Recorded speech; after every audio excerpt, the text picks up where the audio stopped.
Hello my dear friends, good morning. स्वागत है आपका मंडे मोटिवेशन के इस सेशन में।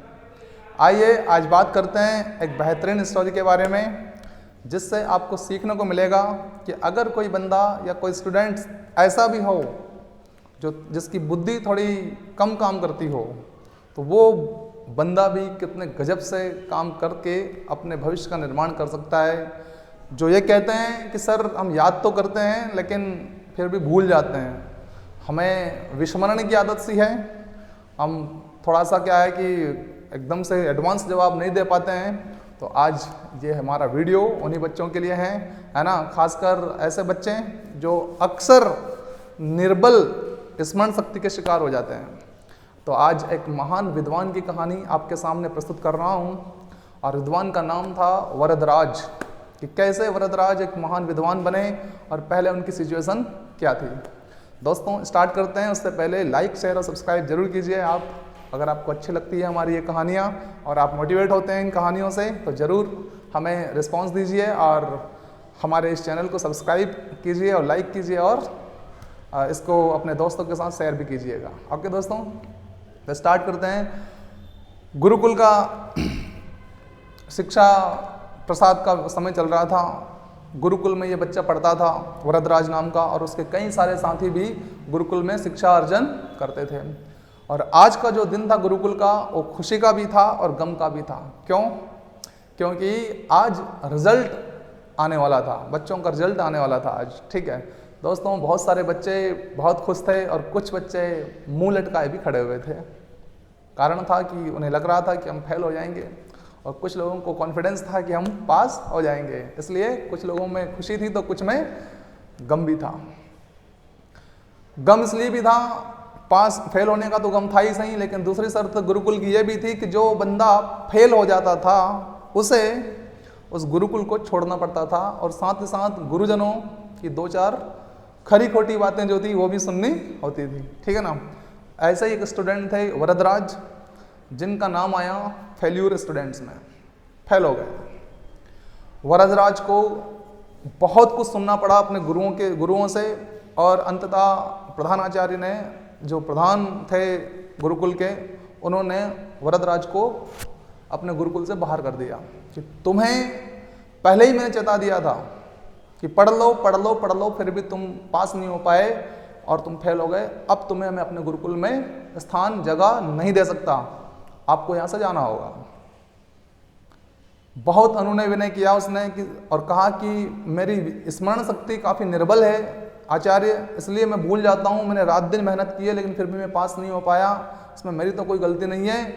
तो गुरुजी और ज़्यादा भड़क गए कि अगर तू रात दिन मेहनत करता तो ये दिन देखना ना पड़ता। ठीक है। और ले दे के बात एक ही सामने आई कि उसको गुरुकुल छोड़ना पड़ा।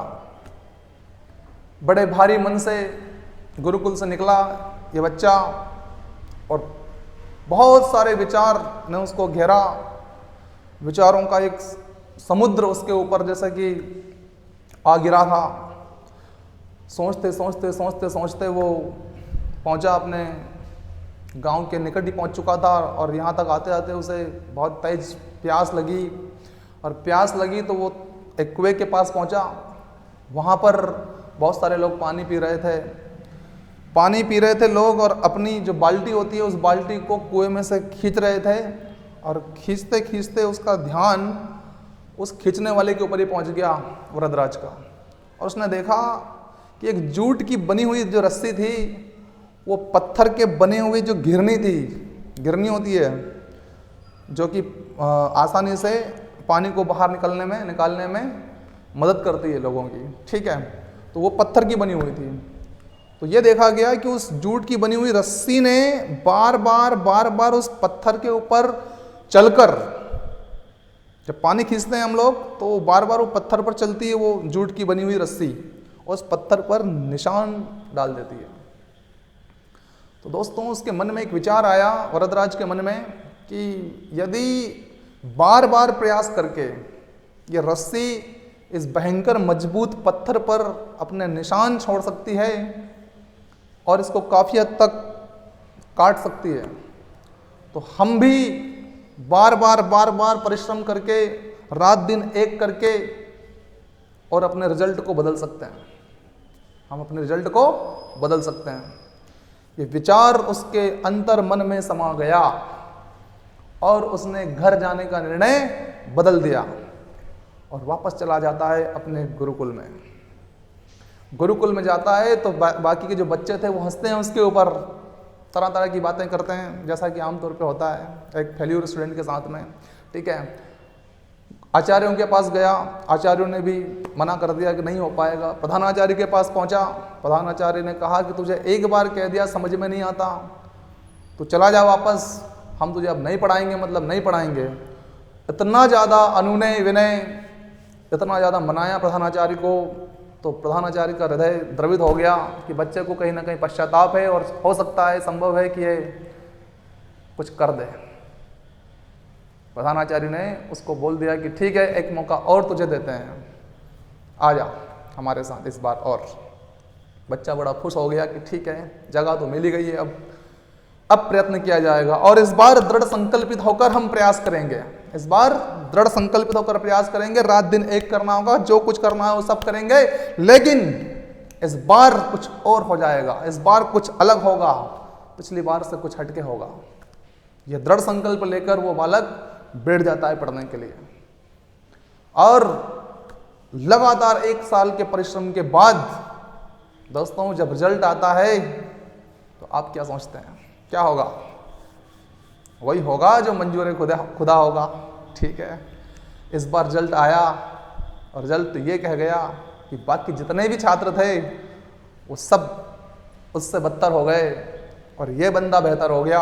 पूरी कक्षाओं में इसने टॉप किया, पूरे गुरुकुल का नाम इसने रोशन कर दिया, इतिहास को पलट दिया। दोस्तों ये किसी जादू से नहीं हुआ था, ये जो परिणाम परिवर्तित हुए हैं ये किसी जादू के माध्यम से नहीं है। ये परिणाम जो परिवर्तन आया है, परिणाम में ये आया है दृढ़ शक्ति, दृढ़ संकल्प और तीव्र इच्छा शक्ति के दम पर। बच्चे ने तीव्र इच्छा शक्ति को अपना लिया था, दृढ़ संकल्प कर लिया था कि इस बार परिवर्तन करके दिखा देना है और उस परिवर्तन के कारण, उस इच्छा शक्ति के कारण ये परिवर्तन हमें देखने को मिला।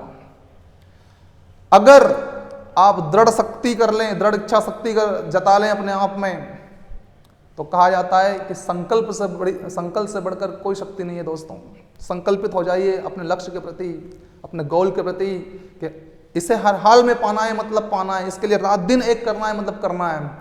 तो आप पाएंगे कि बहुत जल्दी आप अपने मकसद के पास पहुंच जाएंगे, अपने गोल के पास पहुंच जाएंगे, अचीवमेंट आपके हाथ में होगा।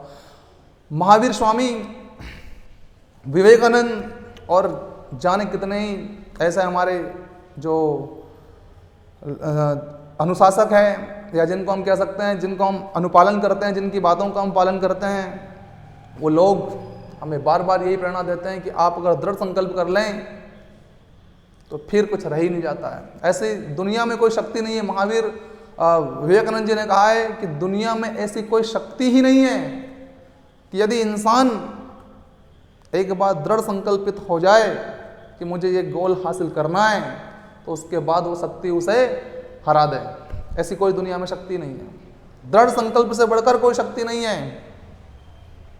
तो यदि आपको भी वरदराज की तरह दृढ़ संकल्पित होना आता है, दृढ़ संकल्प कर सकते हैं, अपने आप को दृढ़ संकल्पित हो सकते हैं आप, तो आप अपना जीवन बदल सकते हैं। आप अपने फ्यूचर का निर्माण कर सकते हैं और बेहतरीन तरीके से कर सकते हैं। तो दृढ़ संकल्प की शक्ति को आजमाइए। वरदराज जो एक जड़ बुद्धि बालक था शुरुआत में, वो संस्कृत का प्रकांड पंडित बना। कई सारे छात्र उसके शिष्य बनने के लिए आतुर रहते थे और अपने आप को गौरवान्वित महसूस करते थे कि हम वरदराज के शिष्य थे। समझिए, जो बालक एक बार तिरस्कार का भागी रहा, गुरुजनों ने उसको तिरस्कृत कर दिया, भगा दिया, वही बालक ने इतिहास रच दिया और कई सारे छात्रों का जीवन बदल दिया और कई सारे संस्कृत के ग्रंथों को लिख डाला। वो थे वरदराज। तो जड़ बुद्धि को भी बुद्धि आ सकती है। हम सब तो लगभग बुद्धिमान है ही सही। हमारी बुद्धि को और तेज किया जा सकता है। संकल्प की शक्ति को अपनाइए और अपने आप को बेहतर बनाइए। दोस्तों कहते हैं करत करत अभ्यास जड़मति होत सुजान। तो आप भी अभ्यास कीजिए और शक्ति संपन्न हो जाइए और अपने लक्ष्य को प्राप्त कर लीजिए। थैंक यू वेरी मच बने रहने के लिए हमारे साथ, और ऐसे ही मोटिवेशनल स्टोरी सुनने के लिए लगातार बने रहिए हमारे साथ में, और लाइक शेयर सब्सक्राइब करते रहिए। Thank you very much, bye, see you, मिलते हैं नेक्स्ट मंडे मोटिवेशन में। Thank you.